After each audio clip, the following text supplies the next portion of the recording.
She's an independent veterinarian, a horse sport competitor, and a chicken coop aficionado. Dr. Beth Barrett joins me to talk about the magic of animals, building her dream clinic from the ground up, and doing the hard things on purpose. Welcome to The Rebel Rebel. This episode of The Rebel Rebel is brought to you by my book, Brand Jitsu. All right, forget brand theory. This is branding that punches above its weight. After 25 years helping artists, entrepreneurs, and businesses stand out, I wrote Brand Jitsu. Move your brand from meh to memorable. It's the real stuff, story, strategy, and sharp positioning that makes people pay attention. Find it at your favorite bookstore or online at brandjitsu.com. Welcome to The Rebel Rebel. I'm your host, Michael Dargie, and somewhere across the world from me, I have my very good friend, Beth Barrett. Beth, how the heck are you? I'm great, Mike. Yeah, you are. Beth, where in the world are you right now? I am in my kitchen right now near Dalemead, Alberta, which is Dalemead, Alberta. 15 minutes east of Calgary, Alberta. Ah, very nice, very nice. And just to catch people up, what is it that Beth does in her day-to-day? Who's Beth? One of the things that I do in my day-to-day is I'm a veterinarian. I have been a veterinarian for 38 years, and I own a private vet practice of my own just on the east side of Calgary. I've had a clinic there for 20 some years, and I just moved it into a new location a year ago.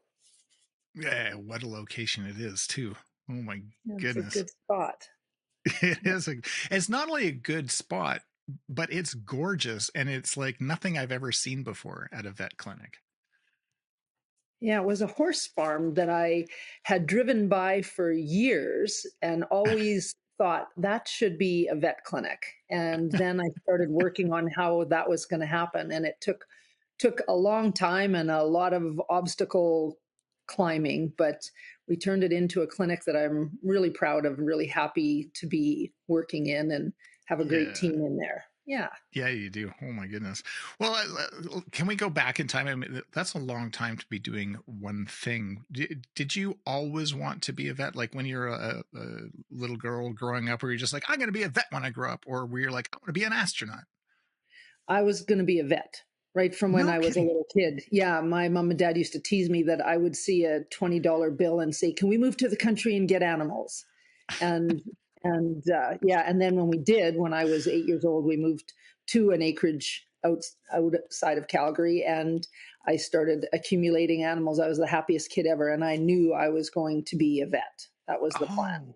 Wow. Yeah. So of all the years I've been doing this show, I could probably count on one hand, maybe half of one hand, the number of people who knew what they were going to be when they were little and they became that thing. That's incredible. Yeah. I just always loved animals and communicating with animals and being around them. I just, from when I was teeny, I have always been and still am just fascinated by the relationships that people can have with another species. I love it. Oh my goodness. Yeah. So, okay, I want to paint a bit of a picture here for people. And you can go check out, just shameless plug here, go to barrettvet.ca, and there's a video of your property there, which is incredible. It's just, 3 minutes outside of the city. So you don't have the hustle and bustle. Huge acreage out there, beautiful, and you can see the inside of the vet clinic. There's also a dog park there. There's some dog training facilities. There's an equine medical space. It is outstanding. That's my shameless plug because I just love it so much because I also love animals, not to the point where I started a clinic. But you mentioning that you always wanted to be a vet, and then you're going past this place where these horses were, and you were going to turn it into a vet clinic.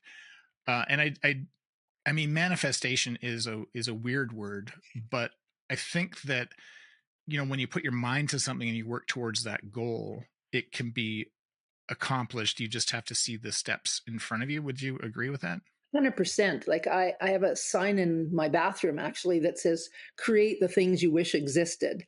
And I totally think that that's how this happened. I drove by that place a million times and thought it needed to be a clinic from when I was a kid. I took riding lessons from the lady that used to own it when I was a kid, Oh and my I God. always wanted that place. And then when I started thinking that I really should try and figure out how to make it into a clinic because I knew she was going to want to sell the property at some point. I had a big piece of paper in my office and I had kind of a roadmap that I started just writing down how could this happen? Like what were the steps that were going to need to happen? Wow. And I didn't anticipate half of the obstacles that came along, but I just would visualize it and picture it and talk to myself mentally about it. And yeah, so I think you have to have a roadmap of some kind or you don't know where you're going.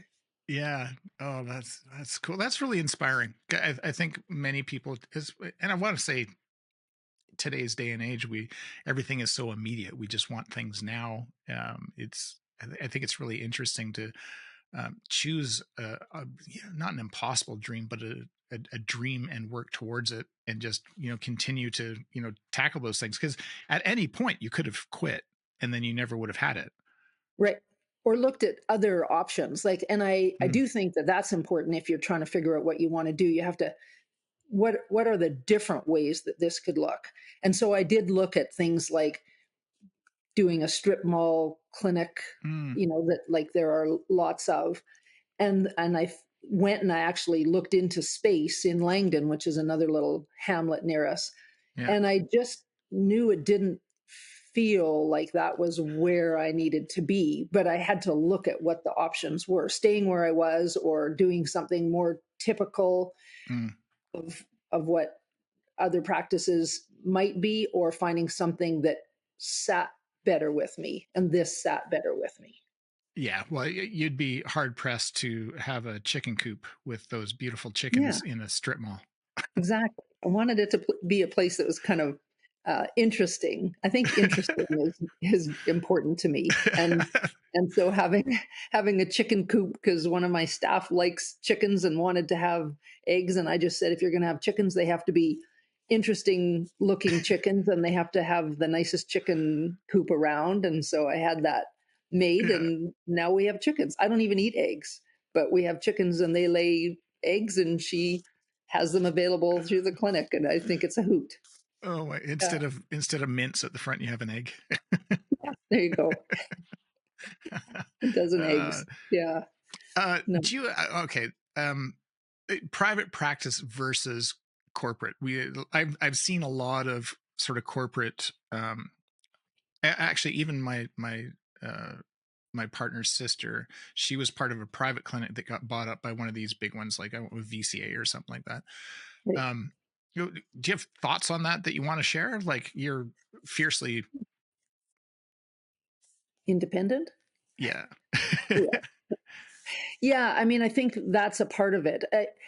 The whole corporatization of veterinary medicine has been kind of a thing that's been going on the last maybe 10 years, hmm max, I guess.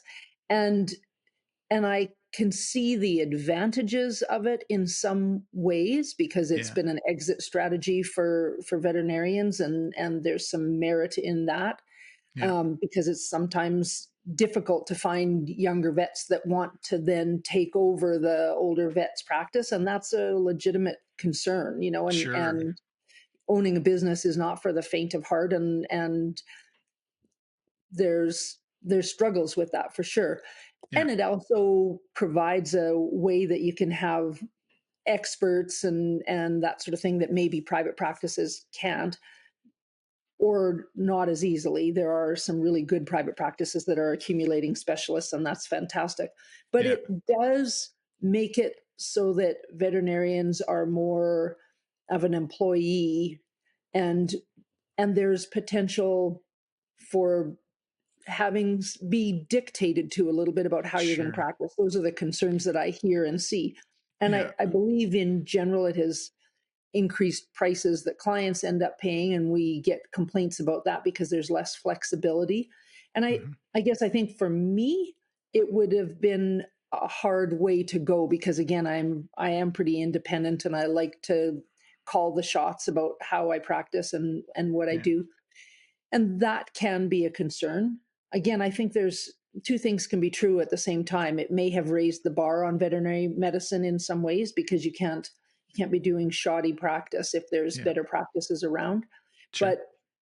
But there's client concerns and there's concerns from my perspective as a veterinarian for my profession. I would hate to see a Yeah. day where veterinarians can't own clinics and be competitive. And that is a concern. There's Yeah. there's some downsides to having corporate practices nearby because they have more buying power and things like that. So Sure. they can make it tough on private practices. Mm. But I think for me, it's worked out better to be independent in a private practice. Yeah. Well, and I think like as a pet owner myself, like I go out of my way to find private vets. Um, Right. I don't have any axe to grind against VCA or any of the other ones. Um, I just don't love them. Yeah. I love the independence. I love the people that are doing it for the right reasons. And I still think that veterinarians that are under these other corporations are still doing it for the right reasons. But I've also Mhm. heard from vets, like personally, that they did become an employee and they didn't love that, and it Yeah. stopped becoming about the care of the animal as much as they care because they're beholden to um, Shareholders. shareholders and stuff like that. But Yeah. anyway, Yeah. blah. I don't want to talk about that stuff anymore. I want to talk about your what's your favorite part about being a veterinarian? Uh, Working with the animals still. I personally I love surgery. I love doing surgery, and for whatever reason that is, I knew that when I was a little kid too. I watched a C-section when I was about 8 years old on a cow, and I thought that I got to learn how to do these things. I don't even do What? cows now, but yeah, I was fascinated. Yeah, Oh and so my I god. love the surgery part of it, and Mhm. my staff all say that the surgery suite is Dr. Beth's favorite room in the clinic, and they're probably right. I like the taking something and making it better aspect of Mm, surgery. Like if there's a lump and I remove it, I just it's my jam. So I really like that. But I love that I get to be around animals. I love the energy of the animals. I love sitting with them when they're waking up after surgery. I love the process. I love trying to yeah, I just animals. That's my favorite part of uh, being a vet is animals. And what I like doing is surgery. Yeah. yeah. All right. Love it. And I know you couldn't say at all what your favorite animal is, but if I like, do you have a sweet spot? Like, I mean, Yeah. I started out doing strictly horses. Like 40 years ago, I was on the racetrack doing horses and thought that I was going to do horses as my main practice forever.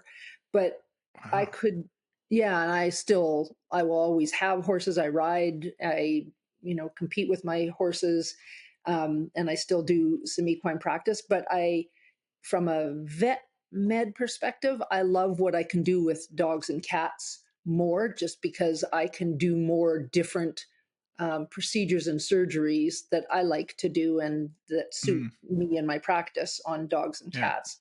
I do a lot of um, dog training. My cats are less agreeable to training. I, so Yeah. I do a lot of dog training. So I love, again, from that whole communicating with another species perspective, I love dogs because you can teach them things and training them to do stuff and work with me is a huge thrill for me. So they're up Yeah. there. Oh, that's really cool. I mean, part of your area out there is Barrett Dog Sport. Mhm. Um, it, and you got indoor, and I mean, I suppose the outdoor could be used as well, right? For training and stuff too. Yeah. Yeah. I really, really believe that tired dogs are good dogs. And that the more people do with their animal, the closer their relationship is, and and the more fun both of them are having. And so when I bought this farm and knew it was going to become a clinic and knew that there was more space there than what I needed as a vet, I wanted to make some of the paddocks that were there available for people to exercise their dogs. Because I know, I don't live in the city now, but I have lived in the city, and I know it's hard to get your dog so that they're getting enough exercise. And so, being off leash, dogs can go, 10 miles to my one. And so, I liked the idea of having space where they'd be able to exercise, or you could play with them. And so, we made one big area into an off leash spot for people to come and zoom around with their dogs. And then there's also issues with lots of dogs that aren't as agreeable about other dogs, and Sure. so we made a reactive dog space where it's high fenced so that the dogs aren't seeing other dogs that might stress them. And so it's a little bit of a smaller area, but people can still have their reactive dog off leash and be playing with them. And then there was a big barn area. It was like a 20 stall barn, and so I had that rubber matted, and then took the stalls that were in there out and then made it so that it's an indoor. I sometimes go in there and train my dogs, and we sometimes run classes in there and that sort of thing. But we also will have people rent it just so that they can exercise, especially in an Alberta winter when it's miserable Oh out. If yeah. people can go and get their dog and have them off leash and ripping around for an hour, everybody's going to be happier. And so I'm pretty passionate about the importance of exercising your dogs. I don't think anybody comes and brings their cats in there. Cats are pretty good about exercising at home, but we have a lot of people who get their dogs out because they have a place to be doing stuff with them, and that's super important Yeah. to me. Always has been, and yeah, I just think people need to do things with their critters. Yeah, I Yeah, love that. so I, much fun. I love that um you live your truth, that Yeah. you're in perfect alignment with what you're doing professionally and what you do personally. Training your own dogs, it's not just a yeah, you're not just paying lip service to it, you do it. Yeah, I love it so much. I just went to a seminar a few weeks ago to learn a new facet of training from a fellow that's in Britain, and such a great trainer. And so then I came home and I started implementing that stuff with my year-old black lab right away, and we just have so much fun, and just being able to teach them things and do things. I also think there's things that we can do with training that help keep our dogs healthier. It's another passion for me, is how do we keep these dogs from having injuries where they might need to see me as a vet, but keeping them healthy, keeping them fit. Yeah. And some of the training stuff that I do is about teaching them things that are, I call it dog yoga, things that they can do so that they're stretching their bodies and moving and building up their strength and their hip flexors so that they are less likely to have injuries and stuff. So my training is training for the sake of training and also for the sake of fitness and health. So Love it. yeah, What yeah. what do you do for you? I mean, I would suspect probably a lot of what you just said is what you do for you. But what's a fill my bucket Beth moment? Yeah. Yeah. And I think that is really important because I do think you have to have other facets of you, right? So Yeah. I am into fitness. I like to cycle. I love biking, and I also like to ride a lot. I do a horse sport that's relatively new in Canada called working equitation, and it's What is that? so much fun. And so I had my own horse had a career-ending injury this spring, so I'm riding a Oh, friend's horse, and I competed with him all summer, and so I'll be keeping him for the next few months into the winter as well. And so I will be 4 to 5 days a week going to the barn to ride him. And so for oh, me, the amazing. mental R&R that comes from riding is huge. So that would be part of a perfect day, would be getting on a horse for a couple of hours. Oh. Um, a part of a perfect day would be doing some dog training, because I'm never not smiling when I'm training the dogs, and and then doing something where I'm physically tired, like cycling, or I've just gotten back into swimming. I used to swim a fair amount, and I've just gotten back into doing that. So doing stuff that makes me feel like I'm working to preserve my health as well as, build the dog's health and keep the horses fit and all of that.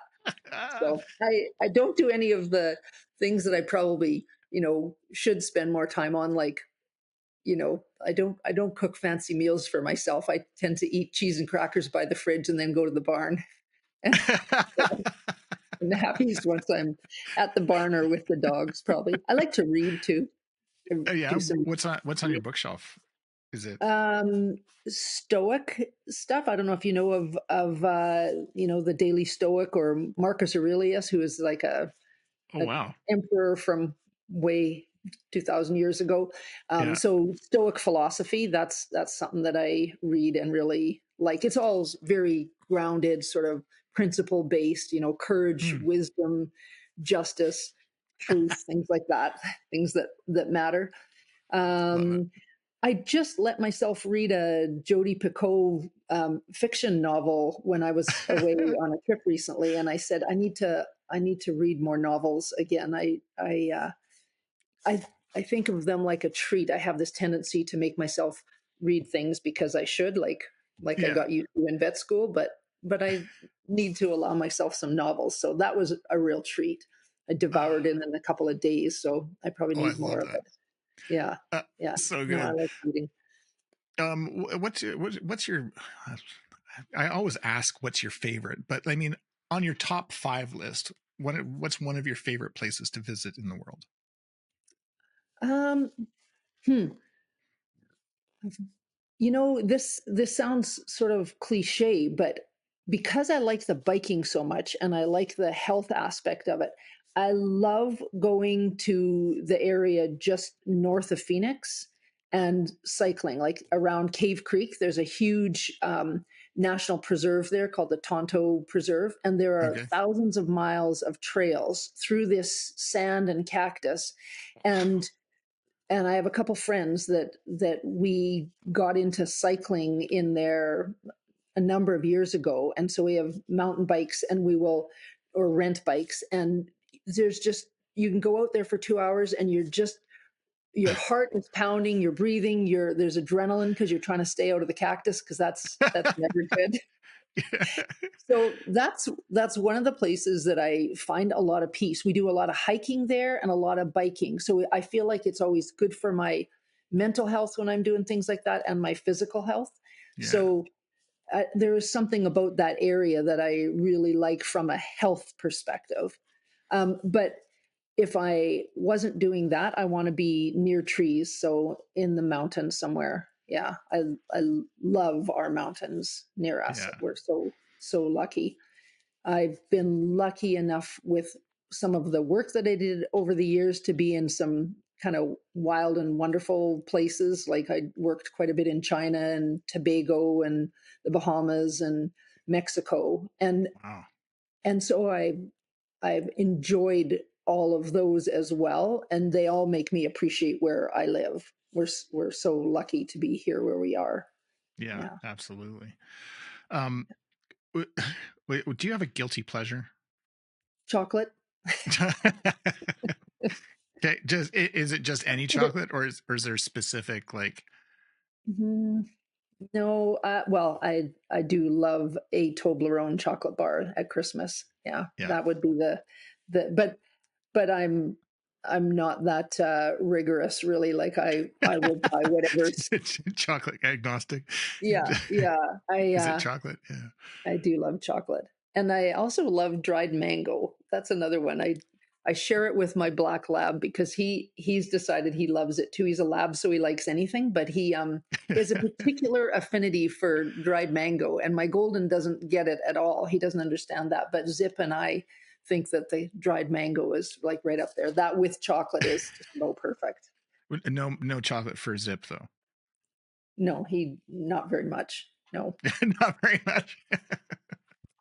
He uh, gets more mango. okay, I'm gonna take you on just a little adventure in your mind for a second, and so if I could put you back in on your bike and you're ripping through the desert and you're trying not to get fall into a cactus, you're dodging scorpions, the sun is just at that right azimuth, and maybe there's some cool rocks around, and the wind is in your hair, and you're in the moment, and you're sitting there thinking to yourself, um, I just wish the world knew this one thing.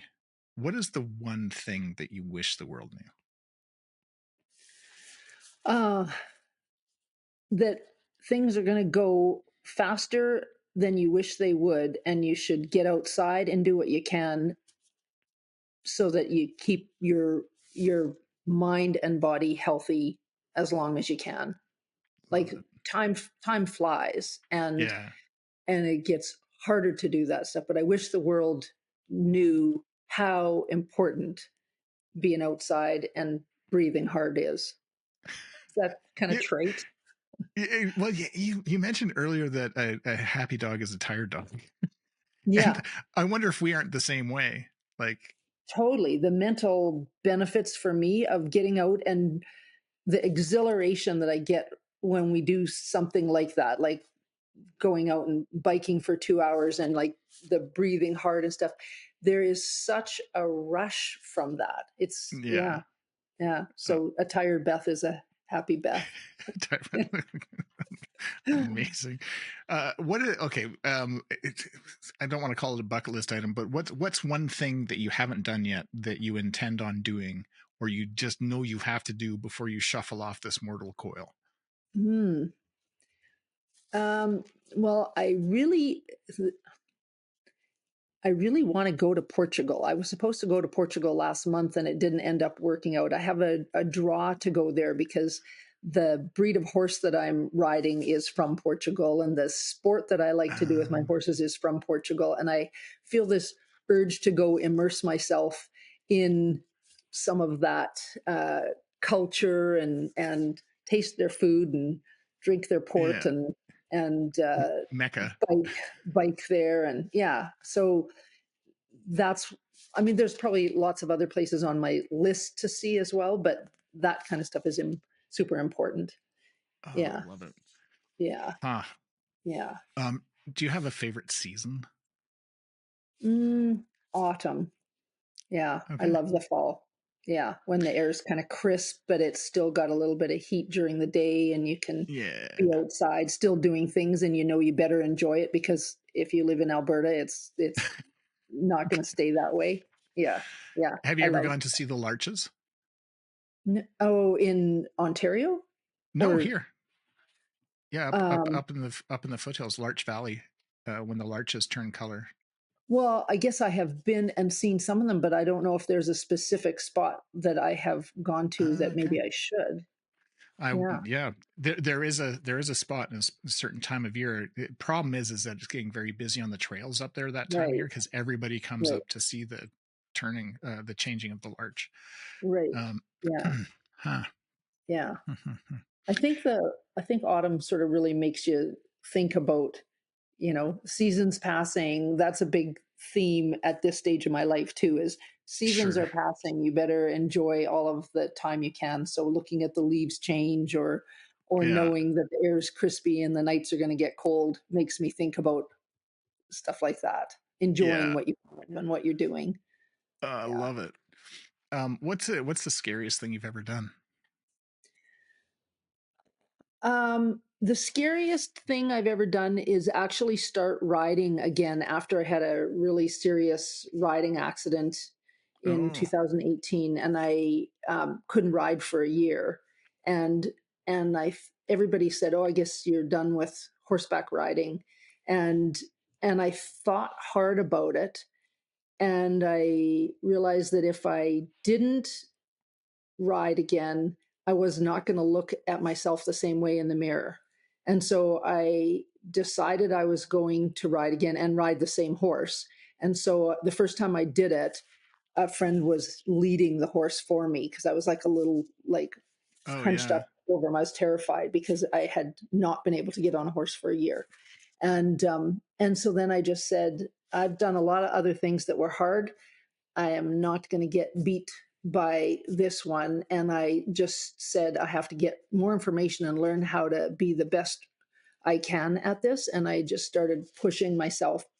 So that was harder than going to vet school or starting a business or raising kids by myself or any of Wow. those things. Facing that was the scariest thing that I've done. And I feel like I got through it, and it was empowering to do that. Like every scary thing I've ever done, it's Y- empowering to get through something like that. But uh, it was viscerally hard, it was mentally hard, it was physically hard. Yeah. Do horses know Yeah. when, like, Yeah. if you're in that state? That must be part of that connection and that challenge as well, I would imagine. They're very perceptive, and they know for sure. I think they can feel it through the reins, Yeah, and your breathing and your clenching of your muscles and everything. So yeah, you have to get so that you can say to the horse, "I've got you." You know, right. I'm in control here. We're okay. Or Yeah, else they're going to be picking up on your fears. And yeah, so that was a big part of it, is not making my horse worse by sure. transmitting the wrong messages to him. So it makes you Wow. learn to get your act together. Yeah. I got chills. I got goosebumps. It Just was hard. Yeah. yeah. I feel that there's probably a book in there somewhere for you to write. Um, Yeah, it was a lot. But I think that's a real core belief for me, though. I was talking to somebody about it today, is that the growth that I've ever experienced in life has come at those hard spots. yeah, It doesn't come when things are cushy. It's the hard things that have been good for me. yeah, that's truth. I so I'm in awe of how intentional you live. Just so you know, like I'm just absolutely gobsmacked by how you show up all the time, and I really appreciate it. And what I, at this point of the show, I like to ask, what advice you might have for, we call them rebels in waiting. These are people who have just stepped out to do their own thing. Maybe they're starting their own business. Maybe, they're like a young veterinarian whose mentor is about to go off and do their own thing, and they're trying to decide whether they take over the business or not. Like, I don't know Yeah, what that is. right. What advice would you have to those rebels who are just there to help them get to where they need to go? That is so funny because again, I had a conversation with somebody along these lines today, and I would say it's do hard things, because that is where you will get stronger and you will get more sure of who you are, and where you will find out what really does matter to you.